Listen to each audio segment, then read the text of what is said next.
Hello, this is David Rovix with episode 38 of This Week with David Rovix, which is available at davidrovix.com/thisweek, on the David Rovix mobile app, or wherever you get your podcasts. This past week has been one of those weeks when the internet seemed to explode, as it does every so often. Analyzing the patterns in which the rubble hit the ground after the blast, there is an overwhelming sense of mass confusion. Questions and condemnations are everywhere. Who does he really work for? What are his real interests? Who wants to extradite him and why? In one moldy crevice of the internet we have people convinced that he couldn't possibly be a rapist. He was set up. The women are crisis actors.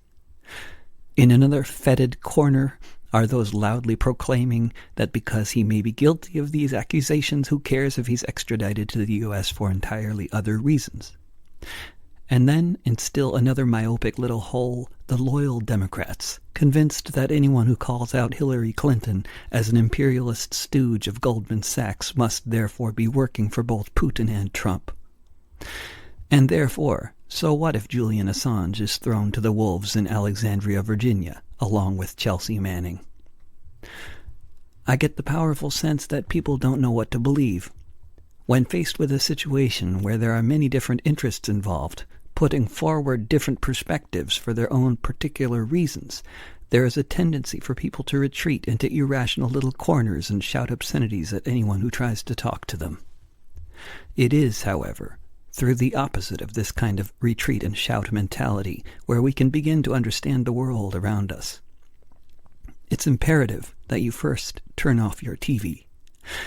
With talk radio or talk TV like Fox or MSNBC, all you get is repetition of positions rather than analysis of real information. But repetitive propaganda of a liberal, conservative, fascist, socialist, or other nature is not what we need.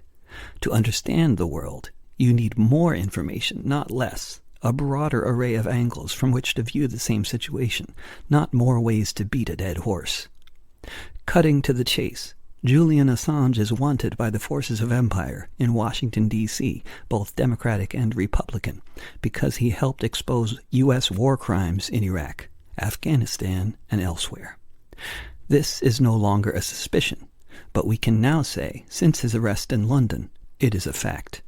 Whatever he thinks of the relative pros and cons of the two ruling parties in the U.S., however he has treated people on an interpersonal basis, whether or not his organization has accepted donations from the right or wrong people now or historically.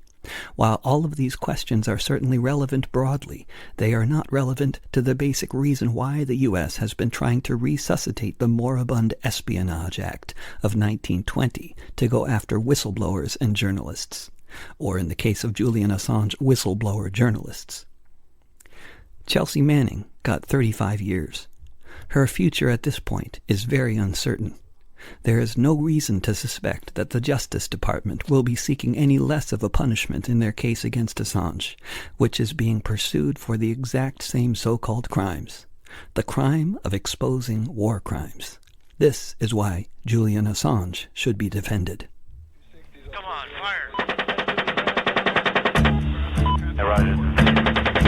Keep shooting.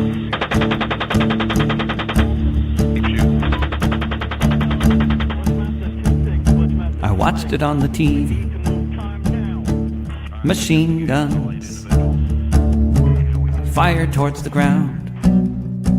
I watched the people run. Helicopter gunship strafing the street. I watched them lining up the bodies in the Baghdad heat.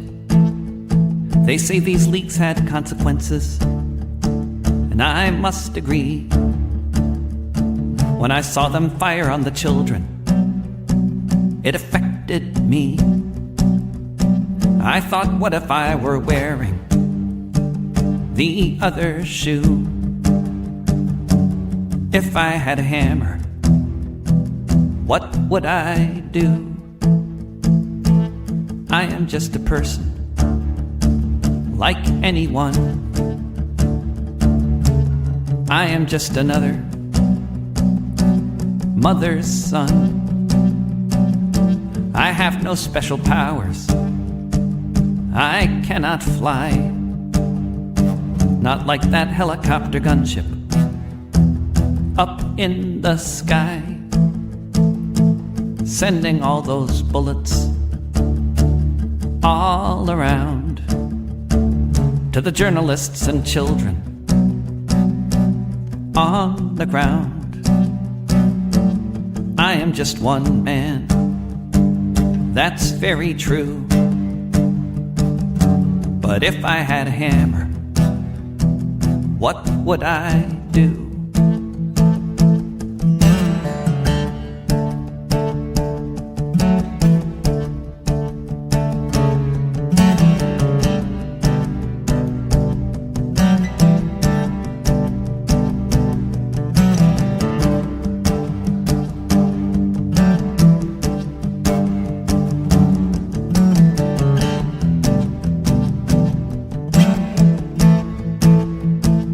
Sometimes I try to wonder, why should I care? But then the answer seems so obvious. There are people down there. And right here in Queensland, there's an army base. And there's a helicopter gunship just sitting in place. There's a time for watching. There's a time to act. It's just gonna kill more children if it remains intact. I am just one person, but you are too. And if you had a hammer, what would you do? If you had a hammer, what would you do?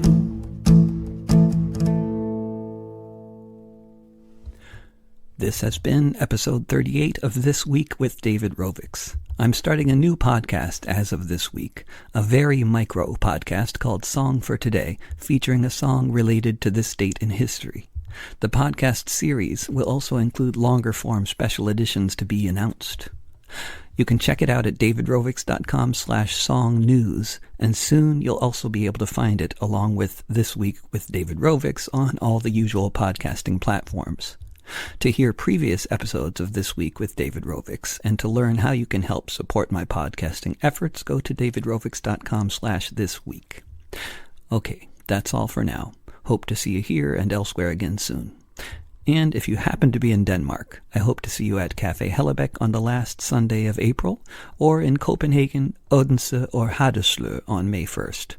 I've launched a crowdfunder for a cargo bike that we can use at the cafe too. You can read more at davidrovics.com/cafe. Thanks for listening.